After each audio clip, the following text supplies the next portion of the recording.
Concedo a palavra agora ao nosso querido senador Márcio Bittar.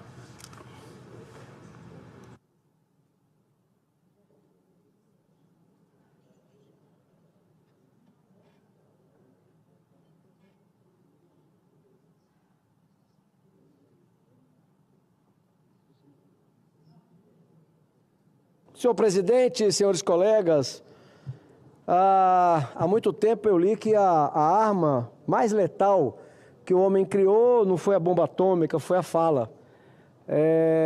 Você escuta defensores do atual governo, você parece que está em outro planeta.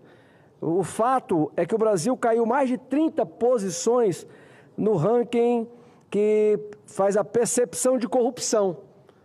E talvez seja porque as estatais davam prejuízo, foram envolvidas, foram dilapidadas no governo do PT, Lula 2, Dilma 1, depois passaram a dar lucro e agora voltaram a dar prejuízo. Então talvez seja isso que tenha acontecido. E mais uma vez quero lembrar que o Congresso Nacional, senador Cajuru, senador Plínio, fez a sua parte. Quando depois daqueles escândalos envolvendo estatais brasileiras, o Congresso criou a lei das estatais, que dava uma blindagem, protegia de certa forma, se não 100%, mas em larga escala, as nossas estatais. O que é que fez o PCdoB? Entrou no Supremo Tribunal Federal e o atual ministro da Segurança, ainda nos últimos meses no Supremo Tribunal Federal, numa canetada, suspende a lei das estatais e aí voltou a poder indicar quem quisesse. Por isso, quero aqui mais uma vez mencionar, olha só, líder Cajuru, em crise, mesmo em crise, os Correios gastaram 38 milhões em patrocínios no governo Lula. A estatal desembolsou 6 milhões para exibir sua marca na Lollapalooza, olha só. O Brasil gastou dinheiro público para promover um festival que não rendeu coisa nenhuma para aqueles que se pretende serem as pessoas mais vulneráveis no Brasil. 6 milhões de reais. O Correio que está dando agora calote, inclusive nos servidores, desembolsou, teve 6 milhões para colocar a marca do Correio na Lollapalooza, da primeira-dama. 4 milhões de reais na turnê Tempo Rei, de Gilberto Gil. E por aí vai. Afundados em uma crise financeira, os Correios já gastaram quase 39 milhões de reais. Agora, olha o que é pior. Hospitais estão deixando de atender o plano dos Correios após calote milionário. Isso aqui é o exemplo final do descárnio. E não adianta, deram prejuízo ano passado de mais de 3 bilhões de reais. Esse ano já foi mais de 1 bilhão em 2 meses. E não acontece nada. Hoje, parte dos terceirizados que transportam as encomendas dos Correios estão parados por falta de pagamento.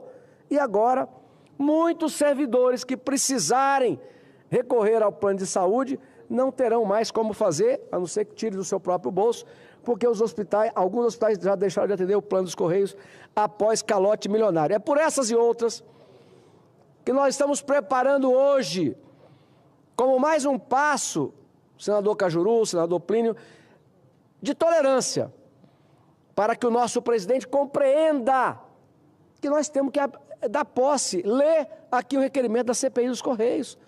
O Senado não pode continuar vendo uma empresa, a mais antiga empresa estatal do Brasil, fundada em 1663, se acabando, e nós não fazemos nada. Então, vamos fazer uma audiência pública, estou preparando um requerimento hoje, propondo uma série de personalidades, os ex-ministros, o ex-presidente dos Correios, o atual presidente e alguns funcionários que de forma muito corajosa, recebendo ameaça, mas querem vir aqui na audiência pública e depois na CPI, e eu espero que após essa sessão na CAI, o presidente do Senado, Davi Alcolumbre, leia a instalação. Concedo com o maior orgulho à parte. Vossa Excelência tem a palavra.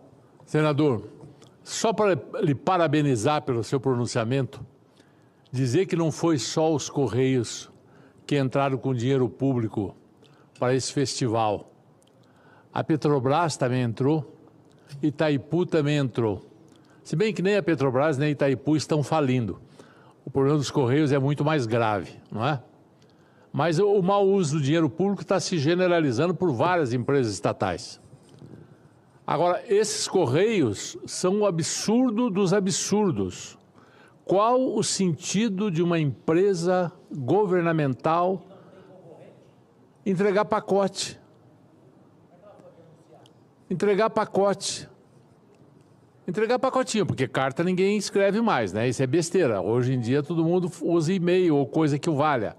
Isso é uma coisa que fez sentido lá atrás, que hoje não faz nenhum sentido. Essa alegação de que tem alguns lugares que só o correio chega é outra bobagem. Todo mundo chega, Magazine Luiza chega, todo mundo chega. E tem cada vez mais concorrência, Cajuru, para o correio, não na forma de concorrência, como você disse, você está certo, mas no sentido de que estão fazendo por conta própria o serviço que seria do correio de entregar encomendas, não só o Magazine Luiza, como vários outros, né, estão fazendo isso. E com muito mais eficiência do que os Correios, sem aquele exército de funcionário, sem aquele fundo de pensão absurdo, que paga tudo, até pro primo em segunda geração, entendeu? Um caos. Isso já devia ser privatizado há muito tempo. O senhor está cheio de razão, mas privatizar é um palavrão nesse governo, né? Mas parabéns pela sua iniciativa. Obrigado, senador. Eu vi isso, incorpora a sua parte à minha fala, isso me honra muito.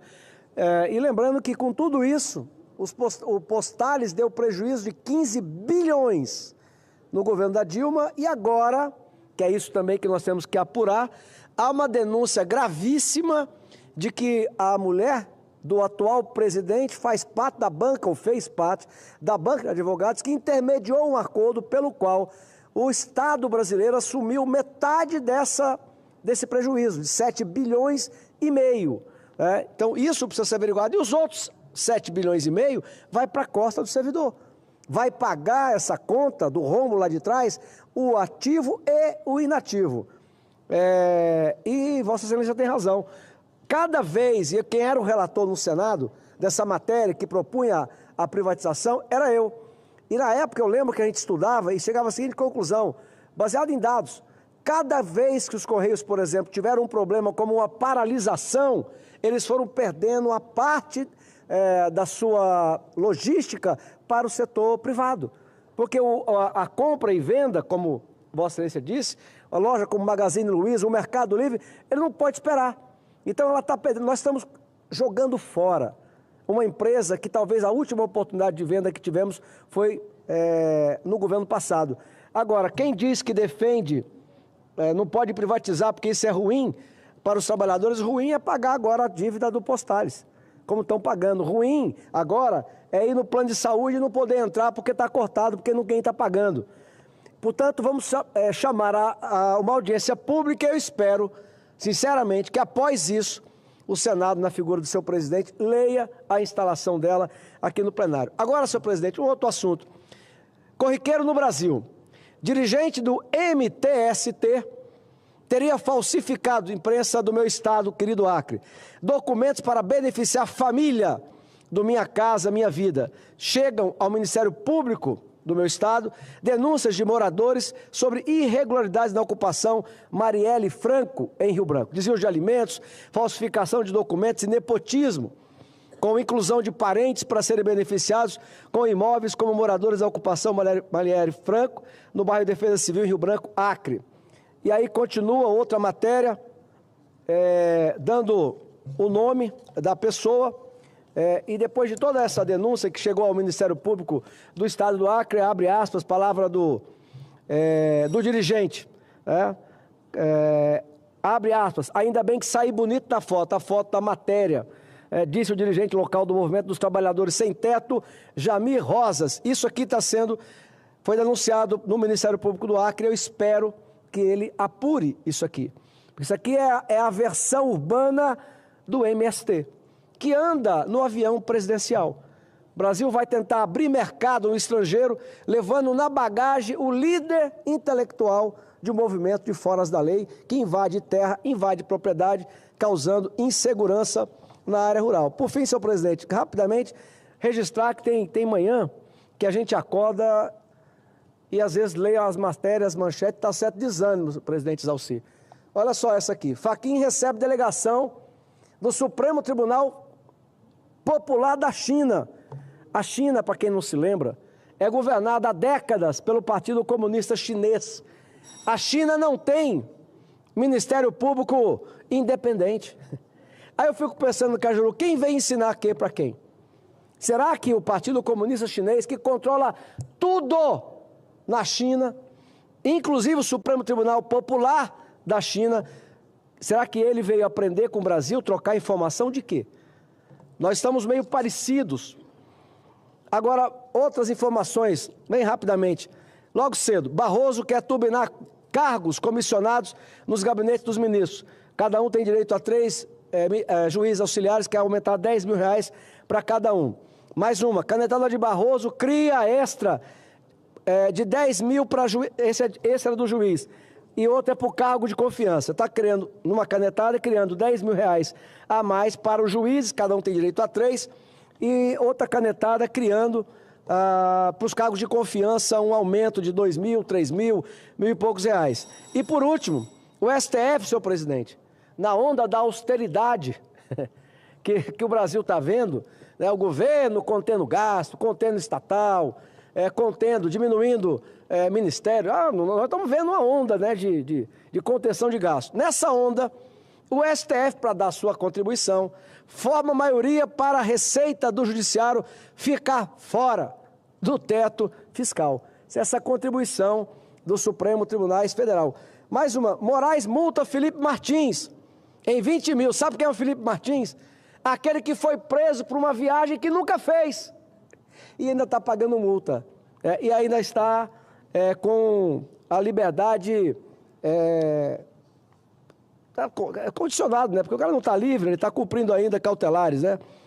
E por último, senhor presidente, só o último comentário. Você vê como os nossos ministros do Supremo Tribunal Federal há muito tempo viraram agentes políticos. A última, ministro Moraes, diz que nazistas teriam conquistado o mundo se tivessem o X. Nós temos ministros do Supremo Tribunal Federal que dão opinião de tudo.